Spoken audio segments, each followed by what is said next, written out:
ओम शांति। आज 18/3/2026 साकार महावाक्य। मिठा मिठा योग्य सेवाधारी संतान माने एपरी कौनसी कर्म करिवार नाही जहाद्वारा सेवारे कौनसी प्रकारर विघ्न पड़िबो। प्रश्न, संगम जुगरे तुमको पूर्ण रूपरे आकुरेट अर्थात संपूर्ण सठिक हेबाकू पड़िबो। आकुरेट किए होई परिबो? उत्तर, ଯେଉଁ ସନ୍ତାନମାନେ ବାବାଙ୍କ ସହିତ ସର୍ବଦା ସଚ୍ଚୋଟ ହୋଇ ରହୁଛନ୍ତି, ଭିତରେ ଗୋଟିଏ କଥା ବାହାରେ ଆଉ ଗୋଟିଏ କଥା ଏଭଳି ନୁହନ୍ତି। 2 ନମ୍ବର, ଯେଉଁମାନେ ଶିବ ବାବାଙ୍କ ବ୍ୟତୀତ ଅନ୍ୟ କୌଣସି କଥାକୁ ଯାଆନ୍ତି ନାହିଁ। 3 ନମ୍ବର, ପ୍ରତି ପାଦ ସୀମତରେ ଚାଲିଥାନ୍ତି, କୌଣସି ଭୁଲ କରନ୍ତି ନାହିଁ, ସେଇମାନେ ହିଁ ଆକୁରେଟ୍ ହୋଇଥାନ୍ତି। गीत बचपन के दिन भुला न देना, आज हस तो काल रुला न देना। ओम शांति।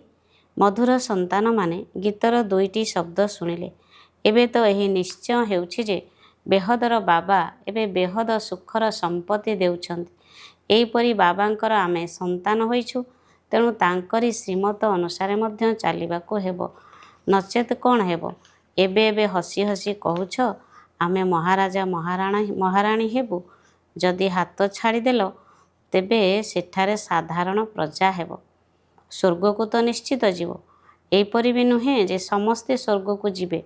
जोउमानकर सत्ययुग त्रेतायुग को आसीबाकू थिबो सेमाने आसीबे। सत्ययुग एवं त्रेतायुग उभय को मिसाई स्वर्ग बोली कहा जाउछि। किंतु जोउमाने प्रथमे नुआ दुनिया को आसुछन्ति सेमाने अधिक सुख पाइथान्ति। बाकी जोउमाने परे आसुछन्ति सेमाने आसी ज्ञान शुणिबे नाही। जोउमाने ज्ञान शुणुछन्ति सेमाने सत्ययुग त्रेतायुग रे आसीबे। बाकी आउ समस्ते रावण राज्य रे आसीबे, सेमाने अल्प सुख पाइबे। सत्ययुग त्रेतायुग रे तो बहुत सुख रहिछि ना, सेथिपई पुरुषार्थ करी बाबांक ठारू बेहद सुख वर्षा नेबा उचित एवं ये महान खुशीर खबर को लिखिबा जणाइबा उचित। जो कार्ड छपा जाउछि सेथिरे मध्य लिखिबा दरकार उच्चर उच्च बेहद बाबांकर खुशीर खबर प्रदर्शन रे तुमे देखाउछ नुआ दुनिया किपरि स्थापना हेउछि।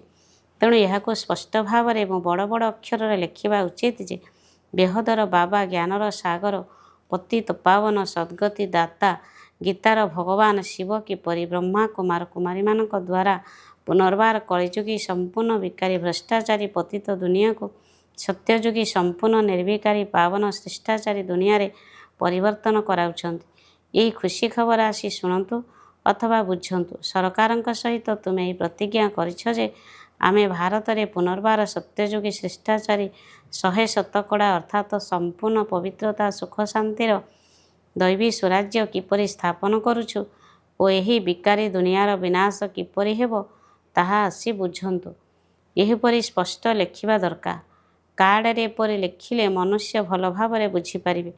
ଏହି ପ୍ରଜାପିତା ବ୍ରହ୍ମା କୁମାର କୁମାରୀମାନେ କଳ୍ପ ପୂର୍ବ ସଦୃଶ ଡ୍ରାମାର ପ୍ଲାନ ଅନୁସାରେ ପରମପିତା ପରମାତ୍ମା ଶିବଙ୍କର ଶ୍ରୀମତ ଅନୁସାରେ ସହଜ ରାଜଯୋଗ ଓ ପବିତ୍ରତାର ବଳ ଦ୍ୱାରା ନିଜର ଶରୀର ମନ ଧନ ଦ୍ୱାରା ଭାରତକୁ ଏପରି ଶ୍ରେଷ୍ଠାଚାରୀ ପାବନ କିପରି କରୁଛନ୍ତି ତାହା ଆସି ବୁଝନ୍ତୁ। ଏହାକୁ ସ୍ପଷ୍ଟ ଭାବରେ କାର୍ଡ଼ରେ ଛପାଇବା ଉଚିତ, ଯାହାଦ୍ୱାରା କେହି ବି ବୁଝିଯିବେ। ଏହି ବ୍ରହ୍ମା କୁମାର କୁମାରୀମାନେ ଶିବ ବାବାଙ୍କ ମତ ଦ୍ୱାରା ରାମରାଜ୍ୟ ସ୍ଥାପନ କରୁଛନ୍ତି, ଯାହା ଗାନ୍ଧୀଜୀଙ୍କର ଇଚ୍ଛା ଥିଲା। ଖବରକାଗଜରେ ମଧ୍ୟ ଏହିପରି ନିମନ୍ତ୍ରଣ ଛାପିବା ଉଚିତ। ଏକଥା ନିଶ୍ଚିତ ବୁଝାଇବା ଉଚିତ ଯେ ପ୍ରଜାପିତା ବ୍ରହ୍ମା କୁମାର କୁମାରୀମାନେ ନିଜର ଶରୀର ମନ ଧନ ଦ୍ୱାରା ଏହି କାର୍ଯ୍ୟ କରୁଛି। ତେଣୁ ମନୁଷ୍ୟ ଏପରି କେବେ ନ ଭାବନ୍ତୁ ଯେ ଏମାନେ କୌଣସି ଭିକ ଅଥବା ଡୋନେସନ ଆଦି ମାଗୁଛନ୍ତି।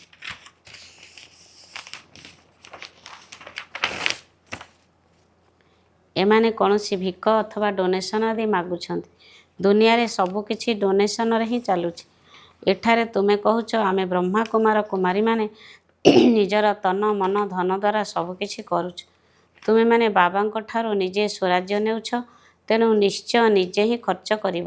ଯିଏ ମେହନତ କରୁଛନ୍ତି ତାଙ୍କୁ ହିଁ 21 ଜନ୍ମ ନିମନ୍ତେ ବର୍ଷା ମିଳୁଛି। ଭାରତବାସୀ ହିଁ 21 ଜନ୍ମ ପାଇଁ ଶ୍ରେଷ୍ଠାଚାରୀ ଦ୍ୱିମୁକୁଟଧାରୀ ହେଉଛନ୍ତି। ଏହି ଲକ୍ଷ୍ମୀ ନାରାୟଣ ଦ୍ୱିମୁକୁଟଧାରୀ ଅଟନ୍ତି ନା? ଏବେ ତ କୌଣସି ମୁକୁଟ ନାହିଁ, ତେଣୁ ଏହାକୁ ଭଲ ଭାବରେ ବୁଝାଇବାକୁ ହେବ। ବାବା ବୁଝାଉଛନ୍ତି ଏହିପରି ଲେଖିଲେ ବିଚାରାମାନଙ୍କୁ ଜଣାପଡ଼ିବ ଯେ ବିକିଏ କ'ଣ କରୁଛନ୍ତି। ବଡ଼ମାନଙ୍କର ଆବାଜ ହେଲେ ପୁଣି ଗରିବମାନଙ୍କର ମଧ୍ୟ ଶୁଣିବେ।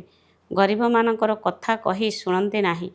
ସାହୁକାରମାନଙ୍କର ଆବାଜ ତୁରନ୍ତ ଶୁଣିଥାନ୍ତି। ତୁମେ ସିଦ୍ଧ କରି କହୁଛ ଯେ ସ୍ୱତନ୍ତ୍ର ରୂପେ ଆମେ ଭାରତକୁ ସ୍ୱର୍ଗ କରୁଛୁ, ବାକି ସମସ୍ତଙ୍କୁ ଶାନ୍ତିଧାମକୁ ପଠାଇ ଦେବୁ।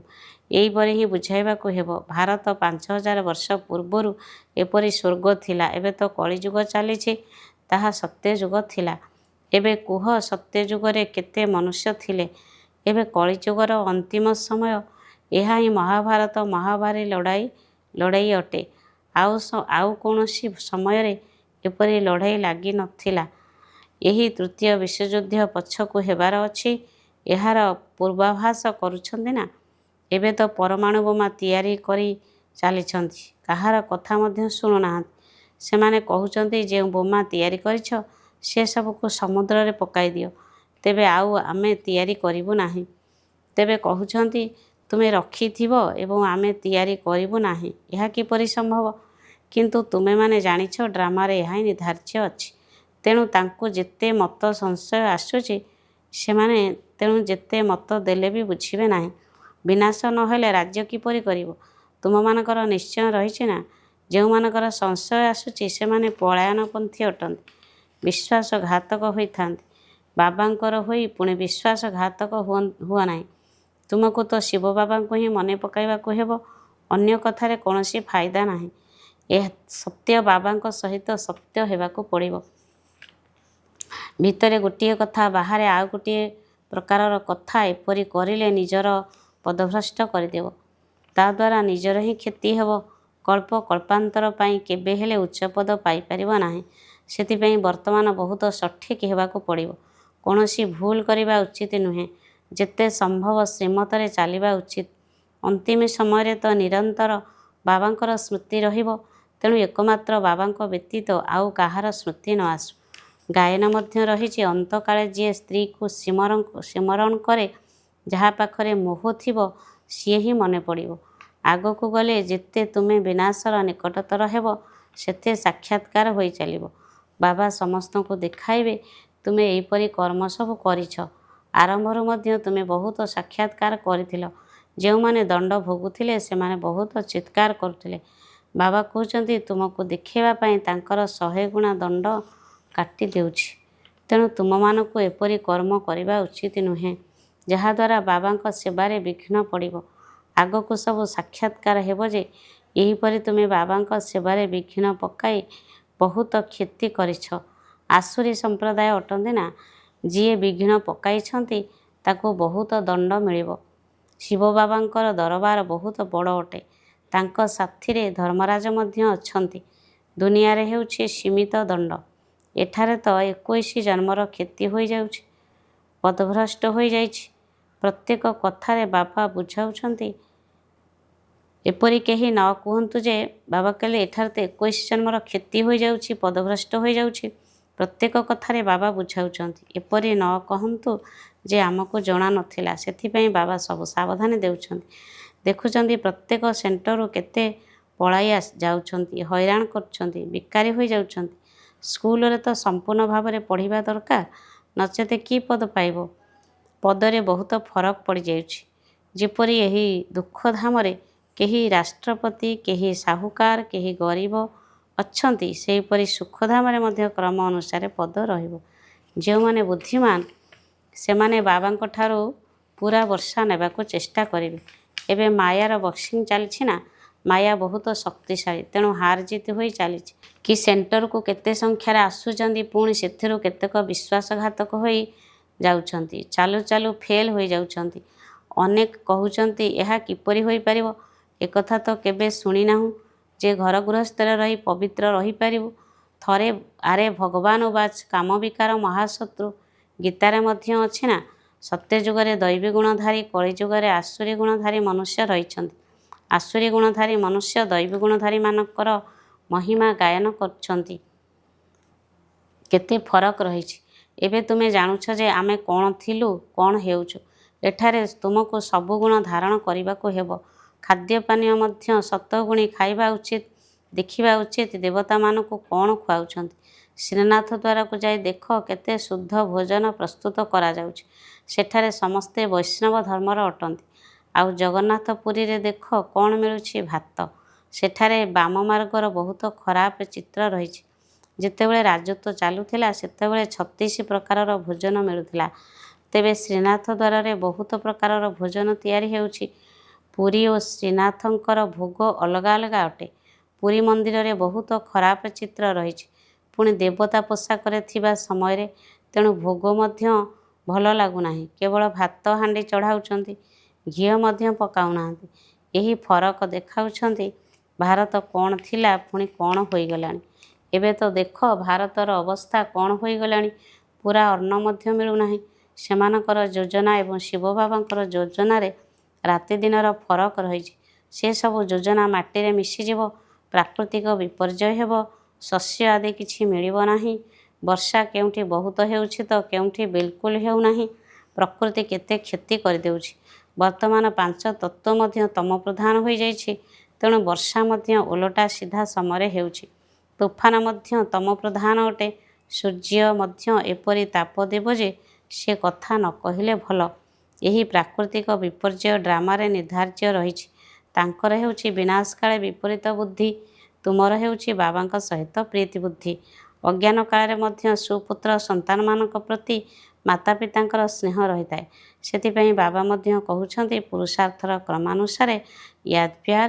ଯେତେବେଳେ ସେବା କରିବ ପୁରୁଷାର୍ଥ ତ କରିବାକୁ ହେବ ନା। ସ୍ୱତନ୍ତ୍ର ରୂପେ ଭାରତ ଏବଂ ସାଧାରଣ ରୂପେ ସାରା ଦୁନିଆ ଭାରତକୁ ସ୍ୱର୍ଗ କରିବାକୁ ହେବ। ବାକି ସମସ୍ତଙ୍କୁ ଶାନ୍ତିଧାମ ପଠାଇ ଦେବେ। ଭାରତକୁ ସ୍ୱର୍ଗର ବର୍ଷା ମିଳୁଛି, ବାକି ସମସ୍ତଙ୍କୁ ମୁକ୍ତିର ବର୍ଷା ମିଳୁଛି। ସମସ୍ତେ ଚାଲିଯିବେ।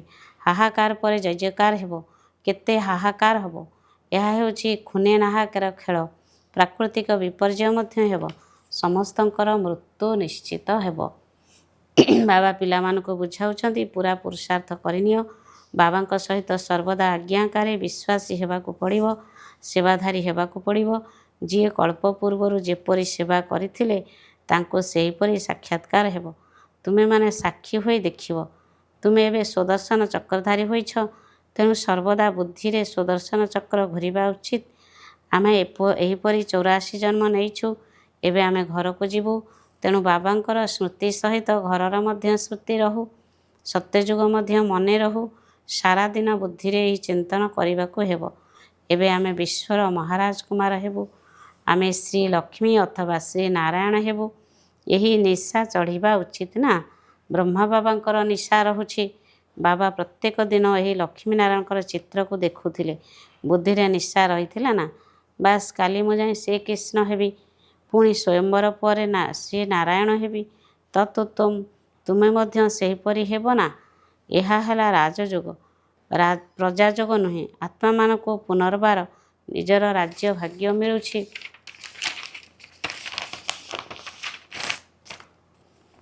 ପିଲାମାନେ ରାଜ୍ୟ ହରାଇଥିଲେ, ଏବେ ପୁନର୍ବାର ରାଜ୍ୟ ନେଉଛନ୍ତି। ବାବା ଏହି ଚିତ୍ର ଆଦି ଏଥିପାଇଁ ତିଆରି କରୁଛନ୍ତି ଯେ ପିଲାମାନେ ଦେଖି ଖୁସି ହେବେ। 21 ଜନ୍ମ ପାଇଁ ଆମେ ସ୍ୱର୍ଗର ରାଜ୍ୟଭାଗ୍ୟ ପ୍ରାପ୍ତ କରୁଛୁ। ଏକଥା କେତେ ସହଜ। ଶିବ ବାବା ଏହି ପ୍ରଜାପିତା ବ୍ରହ୍ମାଙ୍କ ଦ୍ୱାରା ରାଜଯୋଗ ଶିଖାଉଛନ୍ତି। ପୁଣି ଆମେ ଏପରି ହେବୁ। ଦେଖିଲେ ହିଁ ଖୁସିର ନିଶା ଚଢ଼ିଯାଉଛି। ଆମେ ବାବାଙ୍କ ସ୍ମୃତିରେ ରହିଲେ ବିଶ୍ୱର ରାଜକୁମାର ହେବୁ। ତେଣୁ କେତେ ଖୁସି ରହିବା ଉଚିତ। ମୁଁ ମଧ୍ୟ ପାଠ ପଢ଼ୁଛି, ତୁମେ ମଧ୍ୟ ପଢ଼ୁଛ। ଏହି ପାଠପଢ଼ା ପରେ ଆମେ ଯାଇ ଏହିପରି ହେବୁ। ତେବେ ସବୁକିଛି ପାଠପଢ଼ା ଉପରେ ନିର୍ଭର କରୁଛି। ଯେତେ ପଢ଼ିବ ସେତେ ରୋଜଗାର ହେବ ନା। ବାବା କହୁଛନ୍ତି କେତେକ ଡାକ୍ତର ଏତେ ହୁସିଆର ଅଟନ୍ତି ଯାହାକି ଗୋଟିଏ କେସ୍ରେ ଲକ୍ଷ ଲକ୍ଷ ଟଙ୍କା ମଧ୍ୟ ରୋଜଗାର କରିଥାନ୍ତି। ବାରିଷ୍ଟର ମଧ୍ୟ ଏହିପରି ଅଛନ୍ତି। କେହି ତ ବହୁତ ରୋଜଗାର କରୁଛନ୍ତି। କେହି ପୁଣି ଫଟା କୋଟ୍ ମଧ୍ୟ ପିନ୍ଧୁଛନ୍ତି। ଏଠାରେ ମଧ୍ୟ ସେହିପରି ହେଉଛି। ସେଥିପାଇଁ ବାବା ବାରମ୍ବାର କହୁଛନ୍ତି ପିଲାମାନେ କୌଣସି ଭୁଲ କର୍ମ କର ନାହିଁ। ସର୍ବଦା ଶ୍ରୀମତରେ ଚାଲ। ଶ୍ରୀ ଶ୍ରୀ ଶିବ ବାବାଙ୍କ ଦ୍ୱାରା ତୁମେ ଶ୍ରେଷ୍ଠ ହେଉଛ। ତୁମେ ବାବାଙ୍କ ଠାରୁ ଅନେକ ଥର ବର୍ଷା ନେଇଛ ଏବଂ ହରାଇଛ। 21 ଜନ୍ମର ବର୍ଷା ଅଧାକଳ୍ପ ପାଇଁ ମିଳୁଛି। ଆଧାକଳ୍ପ 2500 ବର୍ଷ ସୁଖ ପ୍ରାପ୍ତ କରୁଛ। ଆଚ୍ଛା, ମିଠା ମିଠା ଶିକେଲେ ଦେ ସନ୍ତାନମାନଙ୍କ ପ୍ରତି ମାତା ପିତା ବାପଦାଦାଙ୍କର ମଧୁର ସ୍ନେହ ସମ୍ପନ୍ନ ଶୁଭେଚ୍ଛା ଏବଂ ସୁପ୍ରଭାତ। ଆତ୍ମିକ ପିତାଙ୍କର ଆତ୍ମିକ ସନ୍ତାନମାନଙ୍କୁ ନମସ୍ତେ। ଆତ୍ମିକ ସନ୍ତାନମାନଙ୍କର ଆତ୍ମିକ ମାତା ପିତାଙ୍କୁ ନମସ୍ତେ ନମସ୍ତେ ନମସ୍ତେ। ମୁଖ୍ୟ ସାର୍ 1 ନମ୍ବର, ଭିତରେ ବାହାରେ ସଚ୍ଚା ହୋଇ ରହିବାକୁ ହେବ। ପାଠ ପଢ଼ାରେ କେବେ ହେଲେ ଅବହେଳା କରିବାର ନାହିଁ। କେବେ ବି ସଂଶୟ ବୁଦ୍ଧି ହୋଇ ପାଠ ପଢ଼ାକୁ ଛାଡ଼ିବାର ନାହିଁ। ସେବାରେ ବିଘ୍ନରୂପ ହେବାର ନାହିଁ। 2 ନମ୍ବର, ସମସ୍ତଙ୍କୁ ଏହି ଖୁସି ଖବର ଶୁଣାଅ ଯେ ଆମେ ପବିତ୍ରତାର ବଳ ଦ୍ୱାରା ଏହି ଶ୍ରୀମତ ଆଧାରରେ ନିଜର ତନ ମନ ଧନର ସହଯୋଗ ଦ୍ୱାରା 21 ଜନ୍ମ ପାଇଁ ଭାରତକୁ ଶ୍ରେଷ୍ଠାଚାରୀ ତଥା ଦ୍ୱିମୁକୁଟଧାରୀ କରିବାର ସେବା କରୁଛୁ। ଆଜିର ବରଦାନ, ସର୍ବଦା ପୁଣ୍ୟର ଖାତା ଜମା କରୁଥିବା ଏବଂ କରାଉଥିବା ମାଷ୍ଟର ଶିକ୍ଷକ ଭବ। ମୁଁ ମାଷ୍ଟର ଶିକ୍ଷକ ଅଟେ। ମାଷ୍ଟର କହିବା ଦ୍ୱାରା ଆପେ ଆପେ ବାବା ମନେ ପଡ଼ିଥାନ୍ତି। ତିଆରି କରିବାବାଲାଙ୍କର ସ୍ମୃତି ଆସିବା ଦ୍ୱାରା ମୁଁ ନିମିତ୍ତ ଅଟେ। ଏହି ସ୍ମୃତି ସ୍ୱତଃ ଆସିଥାଏ। ତେଣୁ ବିଶେଷ ଭାବରେ ଏହି ସ୍ମୃତି ରହୁ ଯେ ମୁଁ ପୁଣ୍ୟ ଆତ୍ମା ଅଟେ। ମୋତେ ପୁଣ୍ୟର ଖାତା ଜମା କରିବାର ଅଛି ଏବଂ କରାଇବାର ଅଛି। ଏହା ହିଁ ମୋର ବିଶେଷ ସେବା। ପୁଣ୍ୟ ଆତ୍ମା କେବେ ଗୋଟିଏ ବି ପାପ ସଂକଳ୍ପ ମାତ୍ରରେ ମଧ୍ୟ କରିବ ନାହିଁ। ମାଷ୍ଟର ଶିକ୍ଷକର ଅର୍ଥ ହେଲା ସର୍ବଦା ପୁଣ୍ୟର ଖାତା ଜମା କରିବା ବାଲା ଏବଂ କରାଇବା ବାଲା ବାପ ସମାନ। ମାଷ୍ଟର ଶିକ୍ଷକର ଅର୍ଥ ହେଲା ସର୍ବଦା ପୁଣ୍ୟର ଖାତା ଜମା କରିବା ବାଲା ଏବଂ କରାଇବା ବାଲା ବାପ ସମାନ। ସ୍ଲୋଗାନ, ସଂଗଠନର ମହତ୍ତ୍ୱକୁ ଜାଣିବା ବାଲା ଆତ୍ମାମାନେ ସଂଗଠନ ଭିତରେ ହିଁ ନିଜର ସୁରକ୍ଷାର ଅନୁଭବ କରିଥାନ୍ତି। ଅବ୍ୟକ୍ତ ଈଶ୍ୱର, ନିଶ୍ଚୟର ମୂଳଦୁଆକୁ ମଜବୁତ କରି ସର୍ବଦା ନିର୍ଭୟ ଏବଂ ନିଶ୍ଚିତ ରୁହ। ଯିଏ ଯେତିକି ନିଶ୍ଚୟ ବୁଦ୍ଧି ହୋଇଥିବ ସେହି ଅନୁସାରେ ସବୁ କଥାରେ ବିଜୟୀ ହୋଇଥିବ। ନିଶ୍ଚୟ ବୁଦ୍ଧି ଆତ୍ମାର କେବେ ବି ପରାଜୟ ହୋଇନଥାଏ। ଯଦି ହାରିଯାଉଛ ତେବେ ବୁଝିନେବା ଦରକାର ଯେ ମୋର ନିଶ୍ଚୟରେ କମି ଅଛି। ନିଶ୍ଚୟ ବୁଦ୍ଧି ବିଜୟୀ ରତ୍ନମାନଙ୍କ ଭିତରେ ମୁଁ ମଧ୍ୟ ଏକ ରତ୍ନ ଅଟେ। ଏହିଭଳି ନିଜକୁ ଭାବିବା ଦରକାର। ଯଦି କୌଣସି ବି ବିଘ୍ନ ଆସୁଛି ତେବେ ତାକୁ ପରୀକ୍ଷା ମନେ କରି ପାସ୍ ହେବାକୁ ପଡ଼ିବ। କଥାକୁ ଦେଖିବାର ନାହିଁ, କିନ୍ତୁ ପରୀକ୍ଷା ମନେ କରି ପାସ୍ ହେବାକୁ ପଡ଼ିବ। ଆଚ୍ଛା, ଓମ୍ ଶାନ୍ତି।